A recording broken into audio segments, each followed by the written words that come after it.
and welcome into another episode of Farm to Fame. Kelsey Wingert, Peter Moylan, Maddie Mass. Here with you today is our crew. That's always the crew. I'm representing the KBO today. Oh, do you feel the sticky on it? KBO baseball. It does feel like no, there's no Apparently sticky on this at all. What a way to start the pod. Welcome, everybody. I have a new mic arm, so you might see me moving around a lot. Just. Is that Elgato? Oh, what? Is that Elgato? What? Is that El what? For real, this What's isn't even that? an ad. Was it easy to install? Kelsey. This legitimately isn't an ad. This is a genuine conversation. Okay, so hold on. Let me fix my camera. Did you install it? Oh, it's not even an install. It's like it just attaches to the bottom of my desk. So I may look like I can fix things just for my general appearance. I may look like a plumber to most people. I'm sorry. You don't really give that off. Don't I? No. Dang it. Because that's the vibe that I thought that I was giving off, brawny paper towel. I wouldn't look at you and be like, he could build me a table. I would look at you and say his wife could probably build me a table. His wife could build the table, and I can see him dancing on the table, but I don't see him doing anything. I can see Mandy doing all of that. Right. Okay.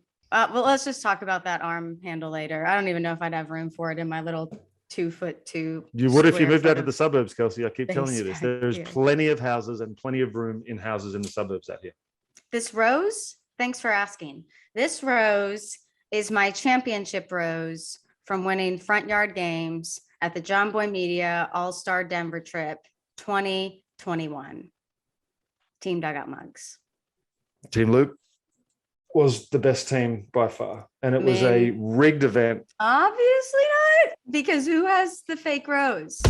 That we just really went so many different places in there. I don't even understand exactly what just happened. Is everybody good though? I know we got to talk baseball, but everybody sick. Okay. I'm so good. Maddie, you didn't have this as something listed, but she's gone off script. I thought Peter would have an opinion on what happened with the fair ball bracelets, the minor leaguers from the Phillies and the Mets. I don't even know what you're talking about. Do you know what I'm talking about, Maddie? No. Oh. Wow, this is going great. Sick. Okay. So there are minor leaguers from the Phillies and the Mets that wore teal wristbands for their game on Saturday. The big leaguers did it too.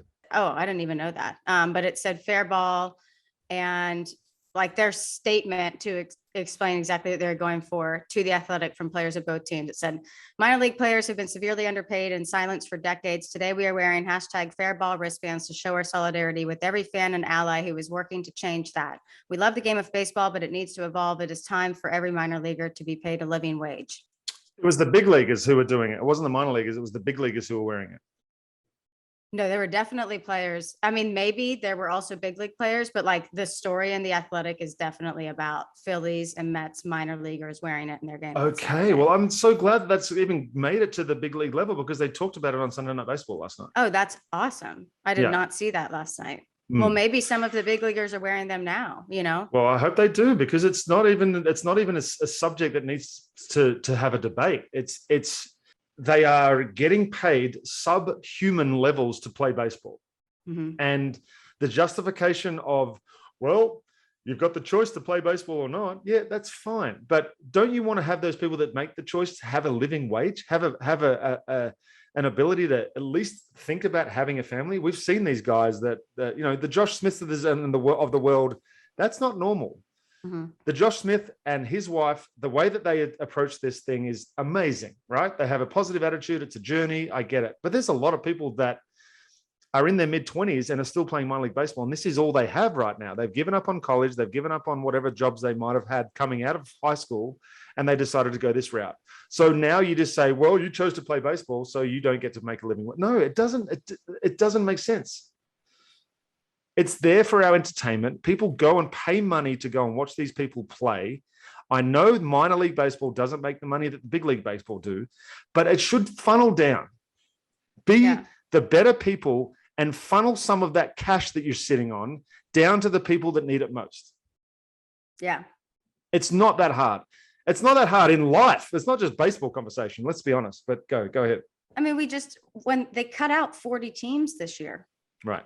And with that, you would imagine that there was a lot of money freed up. And then they're going to argue that they did give the players a little bit of a raise, but it's still just, it's not livable. With the raises, when you're only getting paid 5 months a year, these low raises, I mean, you're still making like 10 to 15 for some of these guys. And then there was in the Athletic article, I really liked this comparison because they compared it to other leagues, which really put things into perspective. So they looked at the NBA's G League. The players formed a union last year, but their minimum salary, it's still low. It's $35,000, but that is livable. Like definitely livable. And their housing is covered, which is a whole different. So now your housing is covered and you're making $35,000. That's, you know, we can work with that. And the AHL, the National Hockey League minor league, their housing is not included, but the minimum salary for last season for 2021 was $51,000. I know still like there are other jobs they can go out there and make more money, but this is, I mean, we're not asking for these minor leaguers to be paid $75,000, $100,000, even though that would be nice for them, but make it livable, you know, make it fair. So the issue that I have with it too is that it's like, well, you're getting paid to play a game. Yes, we are. Well, get a job in the off season. Okay, well, there's guys that have done it. So the issue is always going to be, and they're going to point to the fact, well, you know, it's been this way. And this is if I could put a saying in a grave today, it would be, it's the way we've always done it. It's like, it doesn't even like, okay, why? You can't just dismiss people by saying it's the way we've always done it. Like it doesn't make any sense. Explain to me why we've always done it this way, and explain to me how you can continue to justify that it's still the right thing to do. Yeah. I don't get it. And it's just a look into really society in general, not to go too deep on this podcast, but it is a problem. Not just in baseball, it's a problem everywhere. Like it's the people that haves versus the people that have nots, and it sucks. And those people that fight and try to justify keeping the wages this way are scum of the earth. All right, Peter Moylan, everyone. Welcome. He's on one today. I'm on one today, guys. It's been a long week. We discovered that as we were getting ready to start recording. I think he's ranted about every subject that I've brought up today. I feel like I should turn it around. My whole thing is positivity. Should I turn it around a little bit? No, because we have. I'm talking about an issue that needs to change, though. I'm talking about if it was to change, it would be a positive effect. So I may have to get a little ranty every now and then, but if it changes. You know, we are all on team fair ball. Yes, we are. That was a long segment for something that I didn't know we were going to talk about. Yeah. And we still have 3 other things that we want to hit. And I'm going to let you hit this one because Mark Appel, 1-1, 2013, drafted by the Astros. Yes. Peter knows him, has spoken to him this week. He sent out a series of tweets. Yes. I'll let you take it from here. Mark Appel was in his own Twitter bio named the biggest flop or the biggest what was it, disappointment, bust. Sure, all 3 words work, but yours sounded better. That's what I was looking for. He was the biggest bust in Major League Baseball history. I was in spring training with him the year after he got drafted in 2014 with the Astros, and it was different. You know, the attention was different on him. His bullpen sessions were different. There was crowds around a typical regular spring bullpen session, which is something that, you know, I wasn't used to, especially if it was a Smoltz or a Glavin or a Maddox, sure. But this is Mark Appel. And he was one of the best people that I've had the pleasure of meeting. And we just hit it off. He's very religious, and he was young and I was old, and it was just like opposites attract kind of thing. And we would chat and we would talk, and then he kind of, everybody knows the story of what happened. And can you give us one sentence of what happened, just for people who don't know what happened?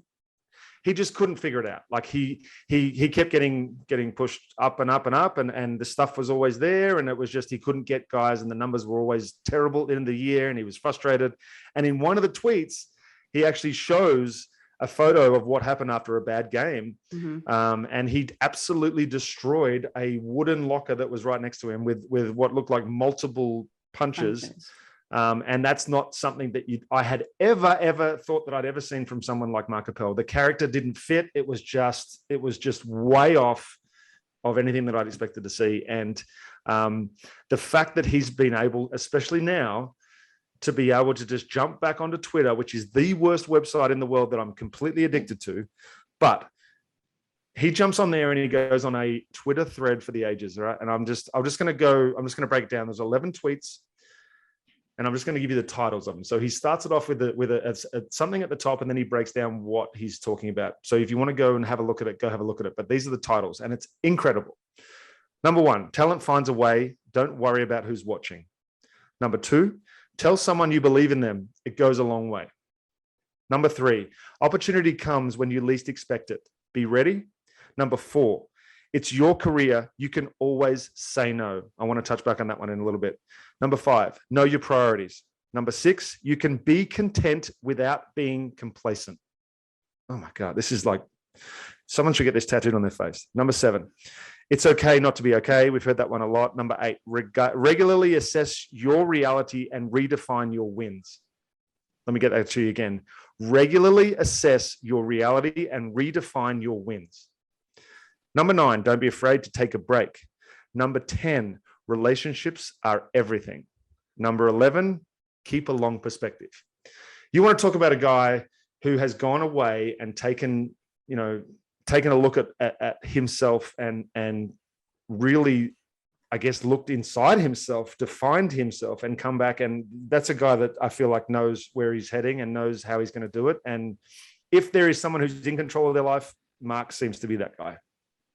It was a really, really good thread. And like Peter listed, those were the 11 things that he just listed off were like the first sentence of the tweet. And then in the second sentence of the tweet, he would explain like why that was an important lesson for him to learn in this journey. But I mean, I saw y'all were tweeting back and forth after it. You said that you've had some conversations with him, but it's just like, I feel like when I'm reporting for a team, my job is I get this unique perspective of being able to see you guys as people and players, whereas fans just see you guys as players, as athletes. So I feel like my job as the reporter is to give fans insight into the person that is Peter Moylan or into the person that is Mark Appel. But that shouldn't be what turns people's opinions. People should look at players as humans first. They shouldn't take your stories to go, oh, actually, they're humans.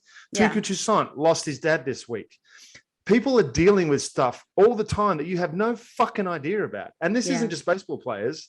This is human beings. So before you send out your mean tweet that's going to really stick it to the player, I promise you, he's not going to give a shit about what you say. And you're just going to look like an asshole. Well, and also like, I've never understood when people get on Twitter and start tweeting at the players. Like, do you honestly think that there's anybody more upset in the world about a player's performance other than the player? Like, that's his life. That's his career. Like, I just don't, it's just a weird, I've never understood that. And I've always been super protective of the players because I know you guys. So I take it even more personally. But yeah, I mean, when people just forget that y'all are. No, they don't forget. They do it on purpose. They don't forget. People don't want to look at themselves. People don't self-evaluate ever. Mm-hmm. They just self-awareness. They just go and they just throw it out there and they're like, oh, and they're just oblivious to what an actual prick / arsehole / douchebag / zero respect earned that they are doing by just sitting there and doing it. It's I don't know. I mean, I just want to go on this fucking issue forever and ever and ever, Kelsey. I swear to God. I mean, you can cut this out, Maddie, but like, this is literally what's wrong with our planet right now, is that everybody thinks that their opinion matters and everybody thinks that what they say is the be all and end all. No one listens to anybody anymore, ever. It's fucking brutal. Yeah. So anyway, let's get back to baseball, shall we? Okay. Yeah. So that's Mark Appel. Third thing quickly in our opener. If you've been on Twitter, you know that we tape on Mondays. It is Shane Baz Day today. He is the Rays' top prospect. He is MLB's 20th overall prospect. And he is making his major league debut tonight versus the Toronto Blue Jays. Good luck. He was the third piece acquired in the Chris Archer trade, and the other two pieces were Austin Meadows and Tyler Glasnow. Pretty big trade, which has worked out pretty dang well for the Rays, besides Tyler being hurt. But yeah, so he's making his debut for the Rays tonight. Minor league numbers on the season, 206 ERA. Is this right? I have 78 innings pitched, 78 and 2/3. That's all he's pitched. He played in the Olympics. Oh yeah. Ah. Yeah. So that'll be exciting for the Rays. The Rays are the best team in the American League, and they're a math equation that none of us will ever understand. They won't win the World Series. So I mean, it's just I can't. Jake, I was listening. I'm so behind on talking baseball again, and I was listening to an episode that's probably from 3 weeks ago. And Jake was like, I don't even want them to have like label their pitchers as like starters or relievers. Like they're all just pitchers to me. Like I don't consider any of them to be in either category. And I was like, I understand that. Like I felt that, you know? Okay. Does anybody have anything to say about Shane Baz? no, I have something to say about the way the Rays play baseball. I think that's the way. I think that's the future. I don't think we will have labels on pitchers anymore. I think you're just going to have guys that come in and that's their job to throw. You go as long as you're told to. Everyone's going to go multiple innings. No one's going to go 6 and 7 anymore. It's just going to be 2 and 3s at a time. Everybody. That's interesting. Okay. It just allows for more, because you can't play the matchups anymore. It just allows for, it probably allows for less arms out there that can do the jobs of because you can rely on guys to go, and especially when the no DH comes in too, Kels, you got to. Yeah, but if you're saying that it would essentially be a bullpen game every day, like. Not a bullpen game every day. You'll probably have someone that's obviously lined up to start that game, but it may not be your Scherzers, or I don't know. I could be talking out of my bum. It may just be that there could be the starters, and then every reliever is going to be of the same mold. Yeah. Every reliever is going to be a multi-inning guy, which is kind of where we're going now, because you've got to face 3 batters. But I hope we do keep starters, obviously, because I think it's the way the game is played. It's beautiful. Yeah. Okay. Our final thing to talk about in our opener. Let's all please give a round of applause to Peter Moylan's Kansas City Royals. Can I lead this off? Yeah. Oh, Maddie. Yeah. Jump in, Maddie. I need both of your opinions because I don't know if this, what Kelsey will say, is just who cares? It's just a cool trivia night in 5 years, or if this is like, okay, the Royals are set up for the future. Maddie Mass leading off. Kelsey Wingert batting in the 2-hole today. The 2021 Royals will or have become the first team to have 5 pitchers from the same draft class start a game in the same season for the team that drafted them. So there were 5 2018 Royal draftees who started a game this season. Brady Singer, Jackson Kowar, Daniel Lynch, Chris Bubick, and John Heasley. Brady Singer, Jackson Kowar, Daniel Lynch, those are names we've been hearing all season. Correct. Like they've been contributing all year. But yeah, so. And their bats, let's look at their bats just set up real quick. They have the best bats in the minor leagues. None of them, I don't think, started in AAA this season. They've all marched their way up. That's crazy. I mean, how many guys do they have that have over 30 homers? Like 3 or 4. Yeah. Melendez and Bobby Witt and Prado. Salvi. Oh, we're talking about minor leagues. Salvi's going to hit 50, by the way. What the heck? Okay, that's incorrect. And you know what's funny about this whole, we're talking about the Royal system. When I was there in 16, 17, Dayton didn't sell, right? And the whole talk was, well, you know, it was just because they had Locane, they had Moustakis, they had Hosmer, they had, you know, all the guys that were going to become free agents. And he held on to them. And the talk was they've done themselves for years now, and their minor league system will never recover. Dayton Moore. Dayton Moore just promoted too? How do you get promoted more? Was he owner now? I'm pretty sure that he was promoted this week. 3 days later. The Royals promoted general manager Dayton Moore to president of baseball operations and elevated longtime assistant GM JJ Piccolo Yes, to the fill his GM. previous role in a front office shakeup Tuesday that promises a seamless path for the rebuilding organization. Is Jin Wong still there? This is an ESPN article, by the way. It just says Moore, who's been general manager since 2006, will continue to have final say on trades and other roster moves, but Piccolo will have a greater voice in the room when it comes to putting together the team. Wow. So anyway, that was random. Let's dive on in. Let's dive on in into our rookie of the year watch, which we haven't done in 2 weeks. So we have a lot to update you on. Not according to Maddie, but we'll get into that.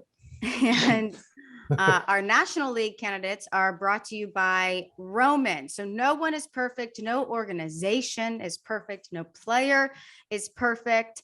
And it's okay if you're not perfect. So if you feel like you come up short in the bedroom sometimes, that is totally okay. But if it bothers you, there are options. So you can go to getroman.com/fame now, where you'll get a free online evaluation and ongoing care for ED, all from the comfort and privacy of your own home. You're going to work with a US licensed healthcare professional will help you find the best treatment plan for you. It's all straightforward and very discreet. So if you want to get started, you can go to getroman.com/fame and complete an online visit. You can take care of your ED without leaving home. Complete an online visit today to connect with a doctor and take care of it.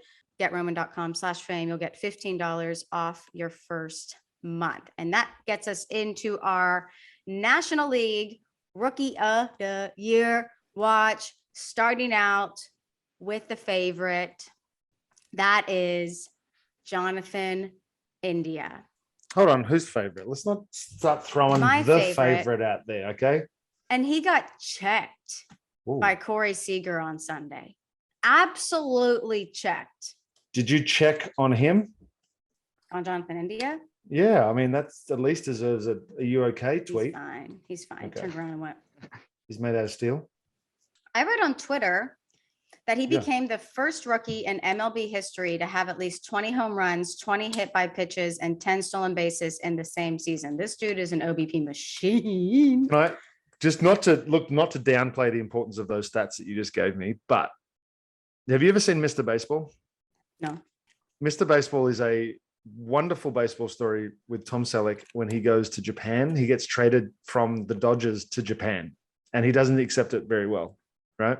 Okay. But I don't know where I'm going with this story. I'm sure it was going to be great. What were you just talking about? Jog my Jonathan memory again. India and home runs, hit by pitches, stolen bases, first rookie in MLB history. So in part of the scene in that movie was he goes in to justify why he shouldn't get traded by saying, I led this team in 9th inning doubles in the month of August, and you're going to trade me? I felt like that was a little bit of that stat. Like, you can make up a stat to back up whatever you want. He was the first rookie to take a shit, brush his teeth, hit a double, Why do you and feel the field a need to ground do ball. this? Why are you poo-pooing on Jonathan India? I'm not you poo-pooing on Jonathan India Why at are all. you I'm just poo-pooing saying, on Jonathan India right now? I feel like sometimes as baseball people, we find stats to justify our opinions. And that may have been one of those stats that you just found to justify. He's really good. Take it up with the tweeter world.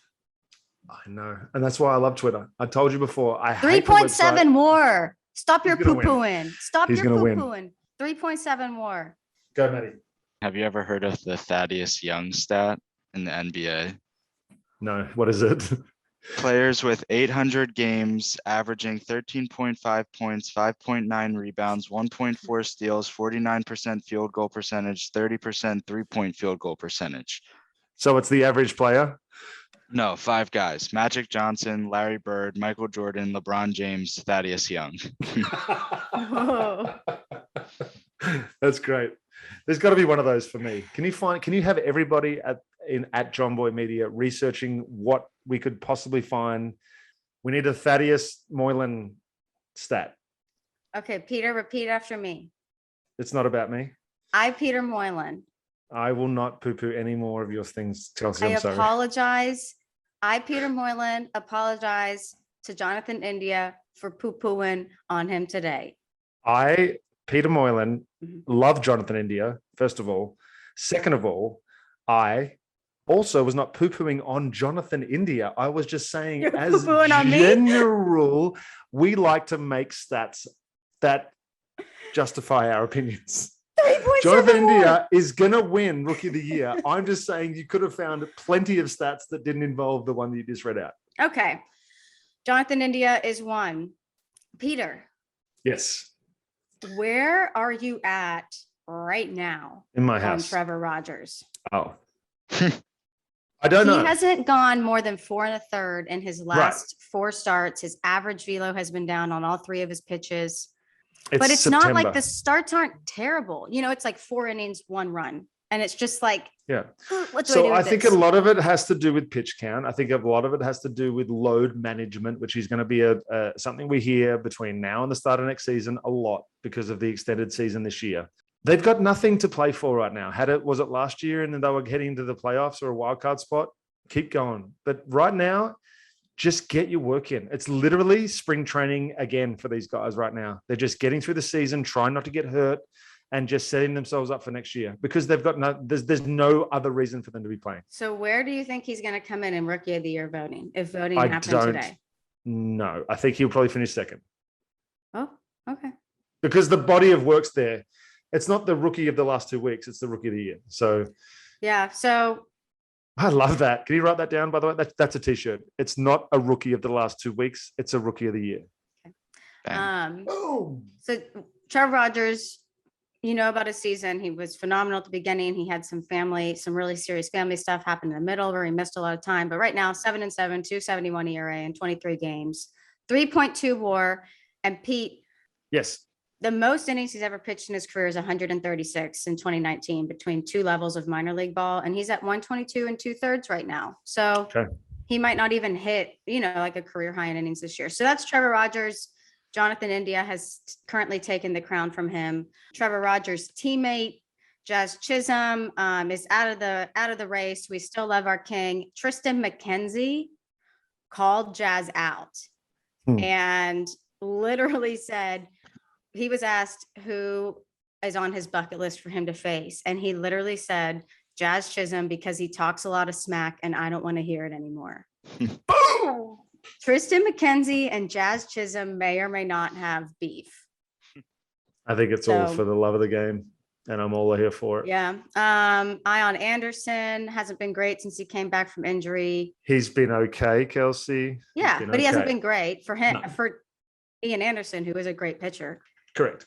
But I did see last 2 starts, 9 Ks, 7 Ks, Correct. and that was a concern for you. Well, yeah, he just didn't punch in. Well, not so much a concern. He went into Colorado for the first time. People put too much on that sometimes, but I think it's real. And he didn't punch anybody out for 2 starts. So people were kind of like, hold on. Then he went 5 innings and punched that 9. And it was like, okay, he's back. And he just looks more normal. It's just part of the recovery from injury, getting reps, getting numbers, getting pitches in, getting your pitch count up. Look, the Braves should make the playoffs, and he's going to be a big part of it. He was a big part of it last year. And for them to do anything, I don't think they're going to win with the World Series. I've said that before. They've dealt with too much this year for them to be an honest chance, unless everything goes right the minute the playoffs start. They have the talent, don't get me wrong, but I just feel like there's just been so much that's gone wrong this year. So, but next year, Yeah. Don't worry about those lost Bravos. So that's Ion Anderson. Dylan Carlson. We'll have more on him later. Patrick Wisdom, Pete. So on Sunday, he hit a 3-run home run versus the Brewers. They won that game. And he now holds the Cubs single season record of home runs hit by a rookie, passing Chris Bryant, who had 26. Wow.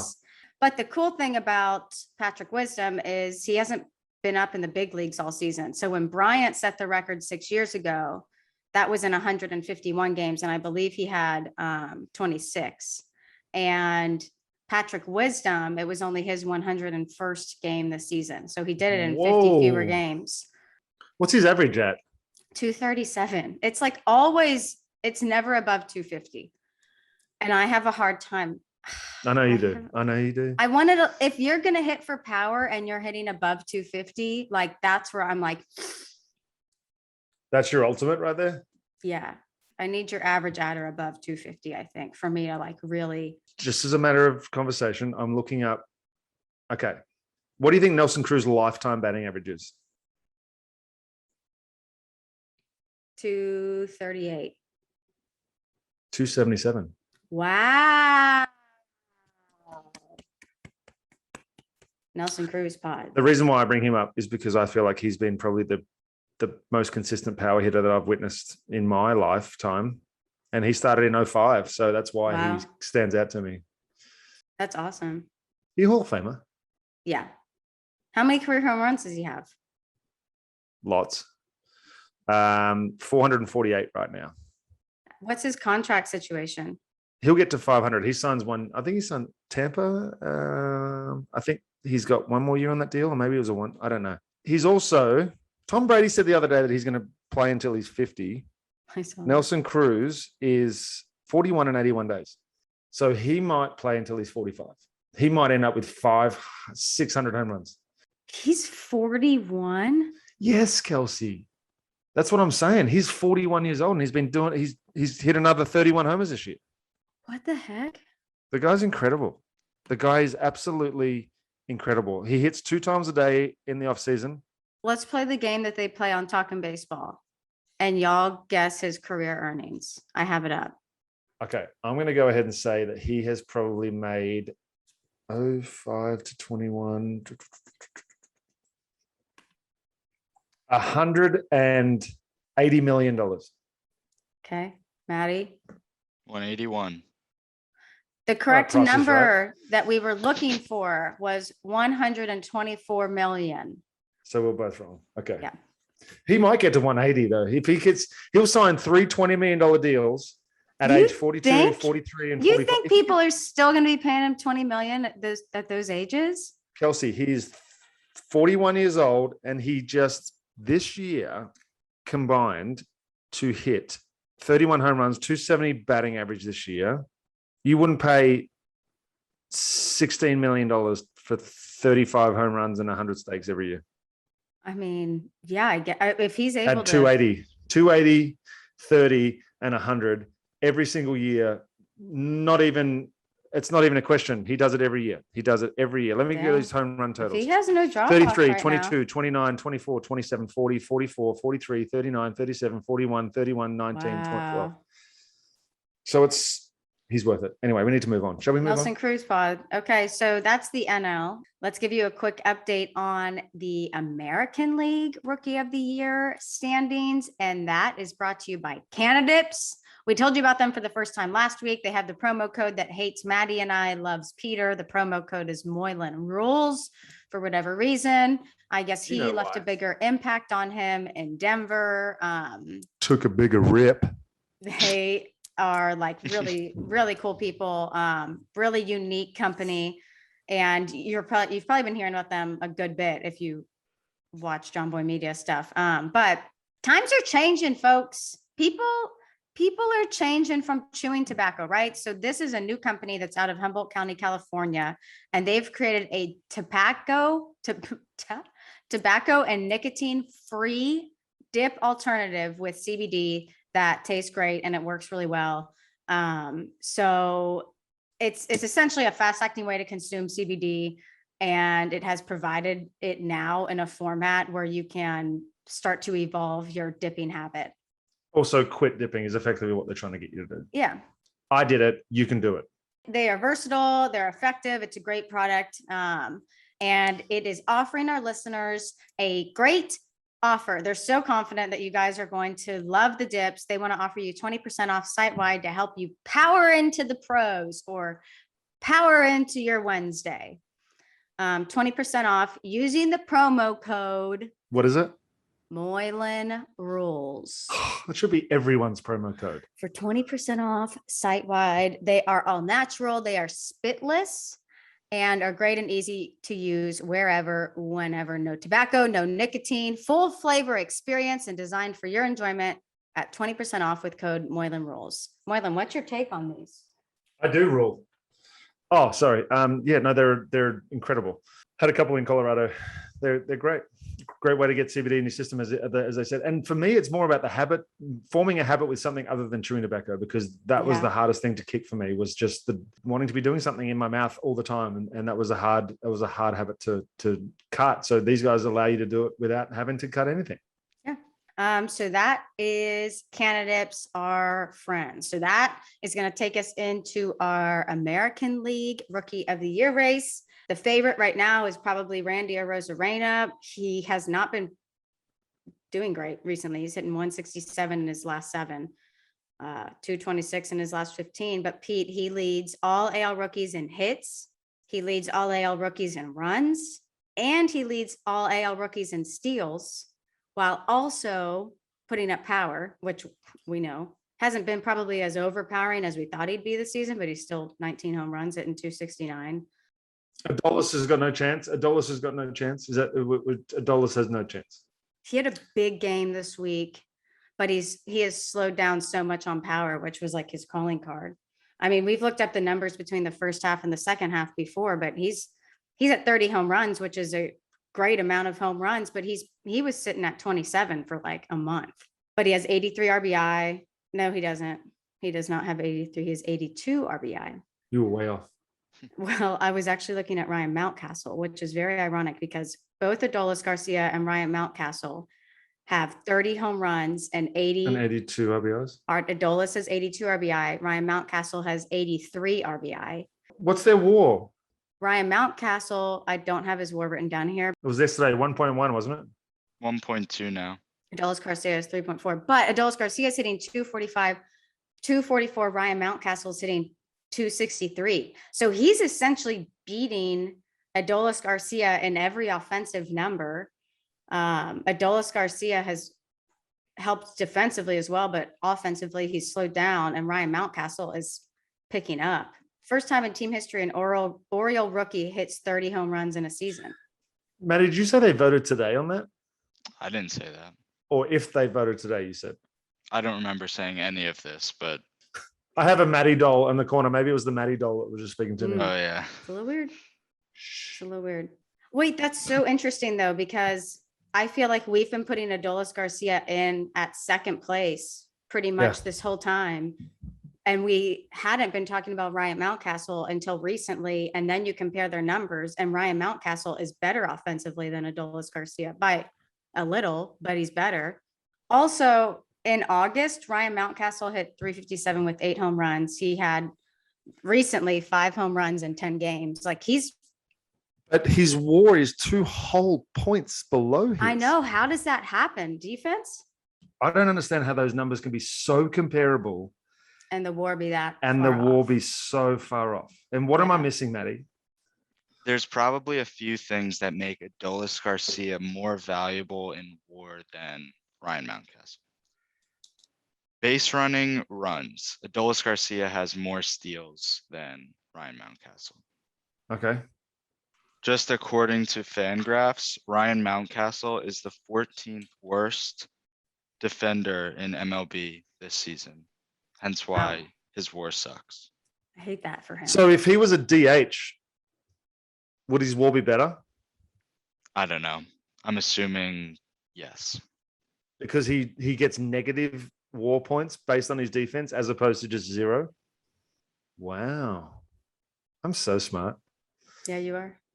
Those are probably our top 3. So congratulations to Ryan Mountcastle. Luis Garcia, which the one thing that I thought was interesting about him this week was at home, dude has a 2.19 ERA at Minute Maid Park, and on the road a 4.61 ERA. So he's much better at home. He's kind of living at the 5 innings pitched mark right now. 3.37 ERA, 2.5 WAR, leading all rookies in innings pitched and wins. I do have a trivia question. Luis Garcia is second in strikeouts among rookies to Emmanuel Clase. Casey Mize. Tarek Skubal, his teammate. So that's Luis Garcia. Akil Baddoo, we love him. He did lead off the game on Friday with a home run. He had a rest day on Sunday. Saturday, he went 2 for 4. Our guy is hitting 257 with 13 bombs, 50 RBI, and 14 stolen bases. I kind of am into that. Casey Mize is still being held to around 3 innings pitched for the rest of his starts this season. His last start, his last 2 starts, 2 innings pitched, 3 runs, 3 innings pitched, 1 run. He started on Wednesday versus the White Sox, but he's out of contention now just because of the innings limit. But he's someone who has put together a really good season. So Luis Garcia has not gone above 90 pitches since July 30th. Okay. He's been under 90 pitches every single start. So That's they're his just being count. conservative with him. That's his count for the year, I Yeah, I think. mean, he leads, like I said, he leads all rookies in innings pitched. So, I mean, it makes sense that they're managing him and I'm assuming and confident that they're going to want him in October because, as I've said before, the Astros will be in the ALCS. He had back-to-back starts in May and June. End of May, start of June, where he went 100 and 106 pitches. And then since then, he literally hasn't gone above. So they must have said, okay, they might have seen some signs of tiring or something, and the numbers didn't add up. And they just said, pump the brakes a little bit. Makes sense. So that's I like it. So I guess Luis Garcia, Casey Mize, both being limited. Eric Koss, just have to give him a shout out while we're talking about Tigers. Hit another home run on Sunday. So he now has 22 on the season. He's struggling a bit defensively behind the plate right now, but good for Eric Koss. 22 home runs. Got to give him a shout out. Alek Manoah. I don't know if I mentioned him 2 weeks ago. Please don't mention too much about him. Why? Because he's on part of my top 10. Oh, okay. Never mind. We'll talk about Alek Manoah later. Besides, did you see his interview with Pitching Ninja and Not all of his it. idea for what he thinks umps should do instead of getting robot umps? He says that he thinks umps should wear a shield on their mask that reflects the little box over the plate that we see watching on TV, the strike zone. So he said, it's like a happy medium between us not using robot umps, but also giving them an electronic idea of where the strike zone is. And he was like, if they still want to screw players over, then like, we know you just did it, but like, you can still do that. We can't stop you. That was his idea. But they shouldn't be able to do that. That's the point. Like there shouldn't be any personal feelings involved in decisions when it comes to strikes and balls or outs and not out. His idea was more just this would give, instead of having robot umps, this would give the the regular umpires like more information. You're just trying to keep them employed. I think he still wants like the human element of the game, but he wants the Right. strike zone to be more consistent. So he just wants to assist the umpires in finding the correct strike zone. This is a wild card for our guy, Peter Moylan, Emmanuel Clase for the Indians. On the season, 141 ERA in 65 games. He has a 2.6 WARs. If you look at August and September for Emmanuel Clase, he's given up 1 run, I believe. Yes, 1 run in those 2 months. He had a 0 ERA in the month of August. He's 10 for 10 and saves to save opportunities in August and September. That's a pretty good year for a reliever. I don't know that I can.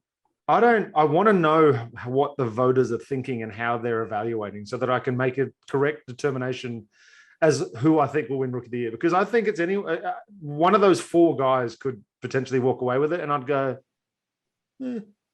Yeah. Like I wouldn't be mad if I'm not going to be pissed off if one guy doesn't win. You know what I mean? Like it's not that year where I'm like, oh no, it's got to be him.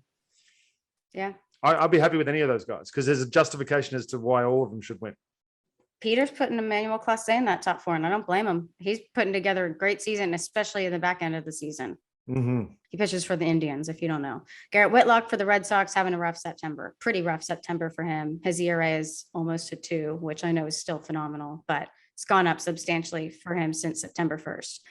Are y'all ready to get into top 10 prospects? Let's get the energy up a little bit. Come on, let's do this thing. I've only got 4. Actually, I've got 5, but mine are going to be nice and quick. So okay. Top that's what 10 Mandy prospects are brought to you by Greg Morris Cards. You've heard us talk about them a lot recently, and for very good reason. Like we've told you in the past, right now, every company is trying to sell you something, but they're actually trying to put money in your pocket. For my girls who listen, it's like a really nice version of Plato's Closet, but for cards. But this is a lot nicer. But they want to buy your old sports card collections from whenever. So they're specifically looking for anything vintage, which means pre-1980s or even older than that, pre-war cards, 1930s, tobacco cards, 19th century cards. If it looks old, they want it, but they're also taking modern cards too, especially ones that have been graded by a third party. They're looking for baseball, basketball, football, or hockey cards. So it's just a way for you to turn that old cardboard into some cash money. So to find out more and how to sell Greg Morris your sports cards collection, you can go to gregmorriscards.com. You fill out the form there and someone will get back to you on how they can give you cash for your old sports cards. They're also on Facebook, Instagram, Twitter, all over social media. So you can look them up on there. Peter, do you want to start or do you want me to? I would love you to start, Kelsey, Okay. because you look like a movie star right now and you may as well start. Movies, thank you. You're so kind. Ellie's coming up. My first guy is Alek Thomas. Okay. Diamondbacks number 3 prospect. He's in AAA. He's an outfielder. He was drafted in 2018 in the second round out of high school by the Diamondbacks. We've not spoken about him before, have we? No. He is the son of former minor league outfielder and current White Sox director of strength and conditioning, and that is Alan Thomas. So he has been around the game since he was a kid. And good chance he's in pretty good physical condition, I would imagine. yeah. The reason we're talking about him is because he hit 4 straight games with a home run this week. We love that. We love that for him. He has a 5-game hit streak, a 4-game multi-hit streak, hits in 8 of his last 9. 7 of those 9 games are multi-hit games. So he is on a stretch right now, but he started the season in AA. And he played 72 games where he hit 283 with 10 home runs and 41 RBI. He played in the Futures game. He was then promoted to AAA in August, where he's played 26 games and is hitting 336 with 7 home runs and 15 RBI. Okay.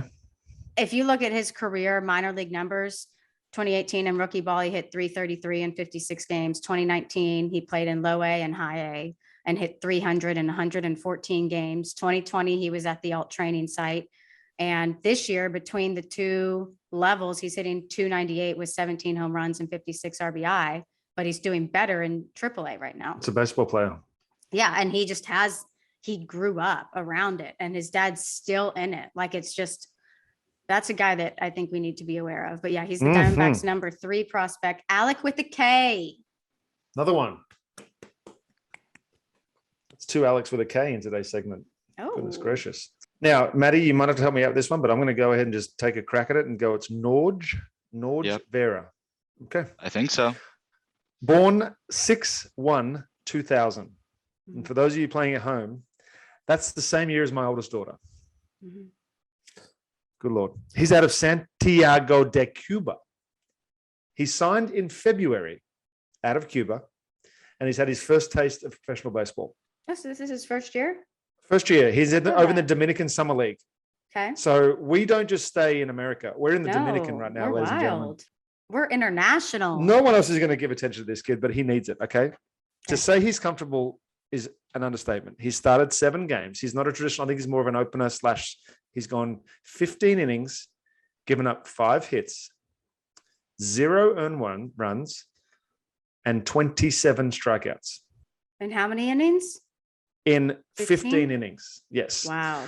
So let me just run off some numbers. He has a 0.98 batting average against, a 0.057 whip, a 15.51 K to walk ratio, or K per 9 ratio, and a 0.281 OPS against. Wow. So that's some of the better numbers that I've seen out of anyone this year. And he's doing it in the Dominican Summer League. So shout out to you, Norge Vera out of Cuba. Who did you say he plays for? Didn't. Oh. Might have missed that. White part, but- Sox White organization. Sox, of course. I mean, Okay. where all Cubans go. They've basically got a big league team full of Cubans. It's great. I'm going to mispronounce this name, but Maddie will know how to say it. Everson Pereira Pereira. for the Yankees. He's the Yankees number 13 overall prospect. He's an IA. He's an outfielder. He started 2021 in rookie ball. He's been promoted twice this season, so he's now in high A. He has 8 home runs in his last 11 games. He has 20 RBI in that 11 game stretch as well. Wow. His ETA is 2023, Pete. This was a guy who was rumored to be in the Joey Gallo trade, but he wasn't. So Maddie, when his name was getting tossed around in there, what's like a Yankees fan's like perspective of him as a prospect? Like, were people bummed, or are they not emotionally attached to him yet since hasn't been around too long? I don't think that there's a ton of emotional attachment. The Yankees and prospects almost never make it to the MLB. So Okay. How does it? Let me ask you. When was the last? Did Aaron Judge come up from the system? Yeah. Did Gardner come up through the system? Yeah. Are they the last two? Like Jeter, I guess. Gary Sanchez, Glaber. Okay. There's a number of pitchers, Severino, but I mean, I remember there's an interview with Brett Gardner, and he was like, "Yeah, I thought I was just a trade piece," and now he has a, 15-year MLB or Yankee career. But That's interesting you say that, because when I was making my decision to sign with the Braves, it was a choice between the Braves or the Red Sox.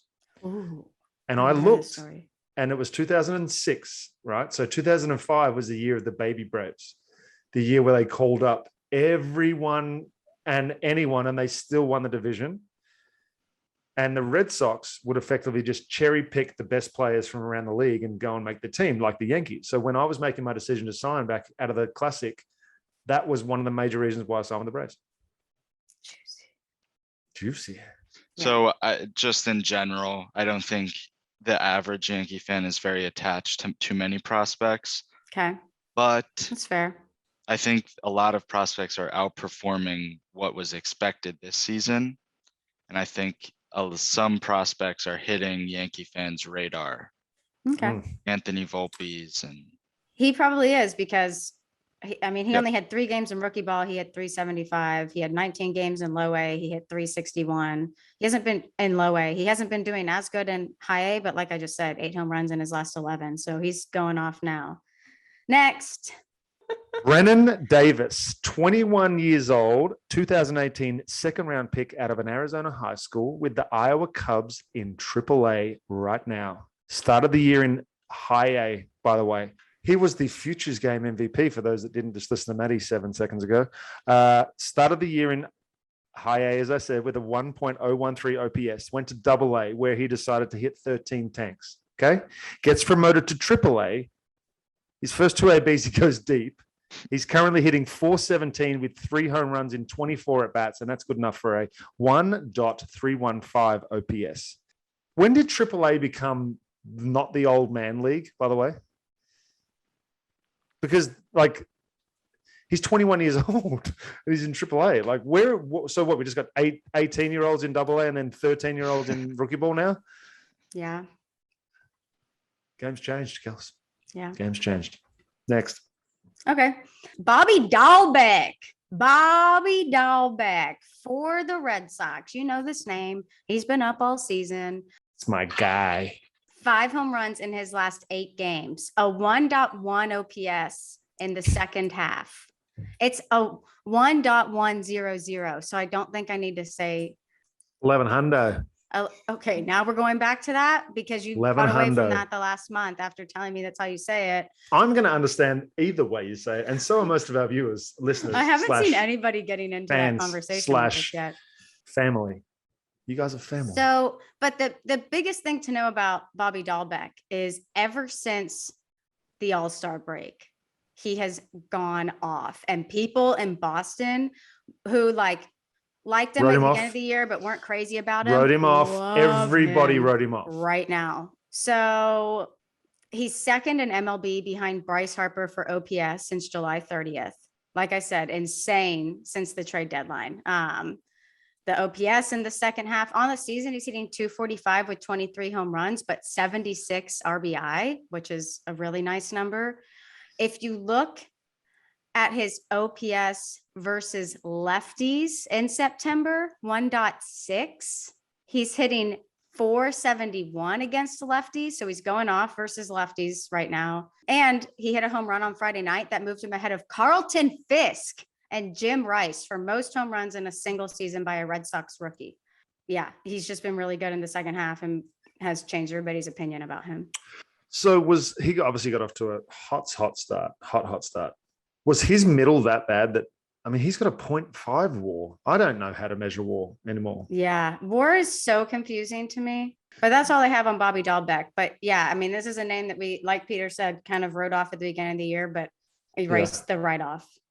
If you're a 109 OPS plus and you're a rookie and you've been through what you've been through this year and you're come out the other end and I think he's set up pretty good for a good year next year, honestly. Yeah. Because he doesn't have to deal with it. He knows how to deal with bullshit now. Like it's not like he knows how to deal with failure. Well, like a Kellenic, man. Look at what Kellenic did when he went back down. Yeah. Your turn. Alek Manoah. I'm going to be real quick on him because this is just basically an excuse for me to talk about the Blue Jays. Okay. 0 runs against the Rays last year, who are, of course, the Battlestar Galactica that can beat anyone. Last year, last start. Last start. Okay. All year. I was like, dang, did he own them last year? Can you blurt out my mouth and have it go last week over the year? Nope. Thanks, man. We all know what he did last week. I want to talk. He's a future ace, by the way. 93 hits in 65 innings this year. 17 starts, 93 innings. He's only given up 65 hits. And 102 Ks. And 102 Ks. He's a future ace. I am confident he's going to be a future ace, but I don't understand there's like, you only give up 65 hits in 93 innings. You should have way better numbers than you have. So I don't know what's happening, but look at their team. Springer, Simeon, Guerrero, Hernandez, Bichette, Gurriel. Okay. Then you go to their rotation. Hey, you're sleeping on my Texas. Okay. Just because you went to school with him, he's hitting 220. He's doing okay. Okay, fine. He's in their 8-hole. Okay. I would just going with the elite. He's not elite. Fine. Thank you. The rotation. Steven Matz, Reclamation Project. He's 13-7 with a 3.84 this year. Hung-Ching Ryu is the weak link right now. You got Robbie Ray, who's potentially a Cy Young candidate, and Jose Berrios, who can be as good as anyone. Yeah. So I guess they're a couple of bullpen arms short of but they can out-hit that. We miss Julia Merriweather. Right. So, look. And, oh my gosh, who was their closer that they lost in like the first week of the season? Yates. No. Yes? Kirby Yates. They had Julia Merriweather for like 2 weeks, but they lost Kirby Yates like the first week of the season. Right? Yeah. Yes. Dang. It sucks. Yeah. And they're doing this without Kevin Biggio. And they're doing it without Kevin He's Biggio. rehabbing, Exactly. I think. But Pete, Manoah, like you said, 8 shutty, no walks, 10 Ks. Right. Versus the Rays. And he's pitching against them again, which I don't know if that's good or bad for him on Tuesday, but he had success about him before. We'll find out. That was Alek Manoah. Yeah. Go ahead. Kyle Stowers for the Orioles. He's in AAA. He's an outfielder. He started 2021 in high A. He's been promoted twice. He's now in AAA. On the season combined between those 3 levels, he's hitting 276 with 27 home run and 81 RBI. That, Pete, like that's a line that I look at. Like I told you, like if you're going to hit for power and be hitting above 250, that to me, like heck yeah. Especially with 81 RBI. He is in AAA now. Like I said, he's played 13 games there, and over a 5-game span, he hit 3 home runs. So he got into a bit of a power stroke. He had a walk-off RBI single on Saturday in the 10th inning. What's interesting about him is he went to Stanford and he never hit more than 10 home runs in a season at Stanford. I totally get that there are fewer games in college, like a significant amount, but I guess I probably need to freshen up on like what a good power season is in college baseball. But like the fact that he didn't hit more than 10 in a season and he hit 27 now and he's still going sick. He's on a 5-game hit streak. That's Kyle Stowers. Very nice. The Orioles. This is a fun one. Harry Ford. Yes. AKA Harrison Michael Ford. Yes. From Atlanta, Georgia. Yes. AKA Seattle Mariners first round 12th pick overall. Yes. What a name, by the way. So rookie ball kids need love too. I always say that. They're just family and friends games. Okay. So for those that have never been to a rookie league game, it's effectively like showing up to a very organized game of pickup baseball. Is it like Because an there's no one there. independent ball game? That's worse. No, I mean independent balls. They draw Well, some because of the rookie ball is in the spring training complex. So where all the four diamonds are all like, okay. so there's just stuff going on all over the place and no one's Yeah. really paying attention, but everyone's charting and then they got kids running off chasing fly. It's not baseball. Yeah. Like everybody gets a task during the game if you're not playing. So it's like, it sucks. Anyway, rookie ball. He was on September 6th, he was hitting 226. Okay. And the guys the other day talked about who's going to have a good 2 weeks and turn their season around, or maybe make a name for themselves, or maybe, those guys were. This guy finished the year hitting 291, by the way. Wow. 250 in August, 314 in September. So look for him to continue to do that next year. I don't know that he'll be in rookie ball next year, but he will continue to do that next year. But yeah. My final guy is Dylan Carlson for the St. Louis Cardinals. On the season, he's hitting 258, 15 home runs, 59 RBI. But if you were paying attention to baseball this weekend, the Cardinals and the Padres had a very crucial series this weekend, fighting for that second spot in the wild card in the NL. Carlson stepped up to the plate. Friday, game 1 of the series, I believe, 2 home run game, including a grand slam. So he went 2 for 4, 2 runs scored, 2 home runs, 5 RBI, homered from both sides of the plate. We love to see that. It was his first home run game of his career, his second career grand slam, first career curtain call at Busch Stadium, which was probably magical because, as we discussed last week, the environment at Busch Stadium is amazing. And on Saturday, he had an incredible outfield assist to give him his 8th on the season. I think that's like 3rd in the NL. And then on Sunday, first pitch of the game, Rob Tatis of extra innings just completely face planting into the wall. I don't know if he face planted, but into the wall, made an amazing catch. And that was on the first pitch of the game. So he just had like all 3 games, like a very big contribution. The Cardinals also have won 8 straight. They currently hold the second wild card spot in the NL, and they're up by 3 games. And Dylan Carlson stepped up when it mattered, folks. Outstanding. He did make that. He made a couple of good defensive plays, actually. He's going to be a good player. Yeah. Not for nothing. Last guy for me. Quick shout out to Josh Smith, friend of the pod. Just to touch on his season for those of you that haven't listened to any of our shows. Welcome. Josh Smith has basically gone from, he's gone from A ball in Tampa with the Yankees to AA in Texas with the Rangers. And he managed to hit 2 bombs this week. 2, Matty, you missed word. You said 2 go-ahead bombs. The first one was it was in the first inning. So technically, yes, it was a go-ahead home run. But I mean, come on, if bro. it was the winning run. Come on, bro. It wasn't though, because he hit another one. It tied it up. It was in the first inning. He said, "Oh, go-ahead home run." It was the first inning. It was 0-0. But you kind of, I was like, 2 go-ahead homers. What are you doing in the 9th and the 10th? No, he did it in the 1st and the 5th, Maddie. We still love Josh Smith. I gas our guys up. Okay, so listen, but I wanted to so he's doing it at all levels. He hit 333 at Tampa. He hit 295 at Hickory. He hit 320 at Hudson Valley, and he's hitting 294 at Frisco. So wait, he got promoted to AAA? No, he's in AA, Frisco. They moved their Frisco to AA because of all the difference with the 40 teams and realigns. Yeah. Like, what? Yeah, but no, he's he's keep doing it, buddy. We love that for Josh Smith. I had one more and Claire. Comment. Yeah, and Claire. I had one more comment to make kind of about Dylan Carlson. That was something that I saw on Twitter that painted a good picture for me. I don't know how reliable this is because this was just a random Cardinals fan on Twitter, but they said Dylan Carlson is who everybody thinks Jonathan India is. And I'm not taking anything away from Jonathan India, but apparently they have very similar player profiles. So if you've heard us talk a lot about Jonathan India and not as much about Dylan Carlson, there's a comp, kind of. Okay, you hate that comp? I'm looking that up. Look it up. While you look that up, let's talk a little bit about injuries because we had a very sad injury with Wander Franco. He is in the middle of that historic on base streak. He's breaking just records of names of people that you would just think you would never see their record broken. But he's on the IL with the right hamstring strain, which I hate. that it's a hamstring.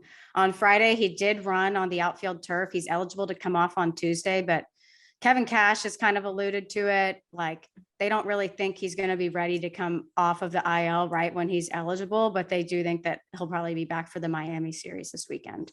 Good. So that's Wander Franco. Maddie, do you want me to say our second injury, or do you have what you want to say? Oh, no, I have what I want to say. Okay. Uh-oh. Jonathan India leads in every single category except one, and that Okay. one is at bats. So that means in less at bats, Jonathan India has done way more than Dylan Carlson. Who Both great. I'm not saying that they're not both great. I but think the Twitter person was just comparing their skill sets, both top of the order guys. I don't know, both like on base guys. Hugh Jackman and I are both Australian, but I would say that he's got a much better singing voice than me. What about you and Liam Liam who? Hendricks? Hendricks? Oh, I'm number one all day long. Okay, one more injury to talk about is Andrew Vaughn, who was placed on the 10-day IL with lower back inflammation. It's retroactive to September 10th, so he might be he's eligible to return before this podcast airs. So maybe he'll be back, maybe he won't. But he has slowed down significantly recently, and they're hoping that this IL a lot of it had to do with that he hurt his back, which would obviously have a big piece in hitting. But there was a article on Cal Sports Report, and they said as of August 21st, Andrew Vaughn was batting .263 with 15 home runs and 42 RBIs over 107 games. Since then, in 13 games, he was just 4 for 50. So he was batting .080, 080 with no extra base hits and only 3 more RBIs. I don't know what that means, but yeah, he hasn't played since September 9th. His batting average has dropped. His extra base hit ability had dropped. So they're hoping this IL stint heals it for him. Peter, what is our Aussie lingo today? Hold on, so the White Sox are gonna did they not put eliminated on the standings anymore because it was going to hurt fans' feelings? Is that why they decided not to do that? Did they used to mark that? They used to mark eliminated so you could see who still had a chance. Dang. And now it's just got how many games behind they are. Baltimore's 44 and a half games behind. That's more embarrassing than just having that they're eliminated on there. Anyway, I want to know everyone's predictions as to the final couple of playoff spots, wildcard spots, please. Okay. In the National League, it's obviously going to be either one of the Dodgers or San Fran. Yeah, duh. But St. Louis is going to get there, or Cincinnati, you think? I'm thinking St. Louis. Yeah. They're hot right now. Okay. 8 straight. And what do you got in the AL? Anybody? I know that Everybody down to Seattle has a chance. I know that as a company, we want to see the Yankees in the wild card race. We want to see them in the playoffs. I want to see the Blue Jays in October so badly. I just want to see now that they have a guy like Springer who just has been there, and you pair that with the season Robbie Ray is having, and then with all of the young talent, Vladdy, Triple Crown. I would love to see them in October, but I also know that that's me wishing against the Yankees, which is not. It's not wishing against anyone. It's just wishing for something opposite. Okay. You don't have to root against someone. You can just root for something else. Okay. So I'm with you, though. I think that young Boston team could be really fun, and that young Toronto team in playoffs. Wow, I didn't realize Boston was only up by 1 game in the wild card race, though. So both spots are still kind of up for grabs. Dang. They are for whoever gets to the playoffs is for really good baseball teams. Yeah. Especially if it's the Blue Jays. Yeah. You got Aussie lingo for us, or did you have more questions? No, I do. Okay. So I'm going to preface it. No, I'm not. Prego. Pasta sauce. That would be the That's obvious literally guess. a brand in America of pasta sauce. I know. That's not what it is, though. Okay. I take it back. I would have said prego. Can you give us a clue? It is a shortened version of the real word. Pregnant. Didn't need that clue. I know. Wait, that's actually the answer? Yes. That's not lingo. We say prego in Atlanta. I mean, in Atlanta, in America. Do you really? Do you say gyno, though, when you're talking about gynecologist? Yeah. Do you really? You're going to the gyno. She's prego. I mean, like, I thought that was straight Aussie slang. I feel like you use the term prego between the ages of like 13 and like 23. I don't think that Really? like after 23 you're using the term prego. It's not offensive or anything. It's just kind of like, I'm gonna do another one then. okay, yeah, that's not Aussie lingo. I need to find something that's good then. Buckley's. Buckley's, You've got Buckley's. the giggles. You've got giggles. Sneakers. Sneakers. No, it means no chance. I don't know Oh, why. I like that one. I don't know why it means that, but it means you have no chance. You got Buckley's. You got Buckley's. Oh, I like that one a lot. That was a Really? good one, Pete. Yeah. You're welcome. I'm glad we didn't have to Congrats restart on the first that. one that I did. Yeah, I like that one. You got Buckley's. You got Buckley's. Sick. Okay. Well, hopefully you guys got an information overload because last week, since we had our Respect King Tyler Stevenson on, we didn't get to any of the Rookie of the Year or anything. So you got info overload today. We Sure got did. like 2 weeks left of the regular season. This is wild. But we're going to keep doing this through the postseason, baby, and keeping you posted on our dudes. So thank you guys. Showing off my mic arm, just in case anyone was Yeah. wondering. Thank you guys so much for tuning in, for listening. We love you so much. Maddie kills our social media. If you haven't found us on there yet, on Twitter and Instagram, also like I don't know. I don't get to see like how our numbers work from this, Maddie, but like, do like reviews help or like ratings help or like what? So would someone help was telling us? me that we have to try and get people to rate and review and comment, and like apparently that is what makes I don't know. I just want people listening. I just want people to listen, and I want people to enjoy what we're saying. Okay. Well, you heard it there from Peter Moylan. But if you do want to do that stuff, you totally can. We'd like it if you did. We love y'all, and we hope that you have a great week, folks, and enjoy some good baseball. Farm on, farm often. Y'all are the best. We love y'all. Peace.